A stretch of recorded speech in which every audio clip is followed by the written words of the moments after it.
জলবায়ুর বিরূপ প্রভাব মোকাবিলা করে দেশীয় প্রজাতির মাছ উৎপাদন বাড়ানোর ওপর সরকার জোর দিচ্ছে বলে জানিয়েছেন মৎস্য ও প্রাণী সম্পদ মন্ত্রী আব্দুর রহমান। বলেন, মাছের উৎপাদন বাড়িয়ে বৈদেশিক মুদ্রা অর্জনে আরও নানামুখী পদক্ষেপ নেওয়া হচ্ছে। সকালে রাজধানীর মৎস্য অধিদপ্তরে জাতীয় মৎস্য সপ্তাহ উপলক্ষে সংবাদ সম্মেলনে তিনি আরও বলেন, চীনকে টপকে মিঠা পানির মাছ উৎপাদনে বাংলাদেশের অবস্থান এখন দ্বিতীয়। মাছের প্রজননে যেন কোনো বাধার সৃষ্টি না হয় সেই লক্ষ্যে কারেন্ট জাল পুড়িয়ে ফেলা হচ্ছে বলেও জানান মন্ত্রী। এছাড়া খাল বিল জলাশয়ে আধুনিক পদ্ধতির মাধ্যমে মাছের উৎপাদন বাড়াতে কাজ করছে। 30 জুলাই থেকে 5 আগস্ট পর্যন্ত চলবে জাতীয় মৎস্য সপ্তাহ।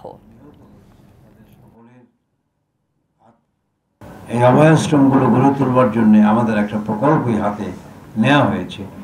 সেই অভয়াশ্রমগুলো আমরা অচিরেই সেটা বাস্তবায়ন উদ্যোগ গ্রহণ করব এবং সেটি করতে হলে দেশীয় প্রজাতির মাছ, সেই মাছের অভাব আমাদের হবে না।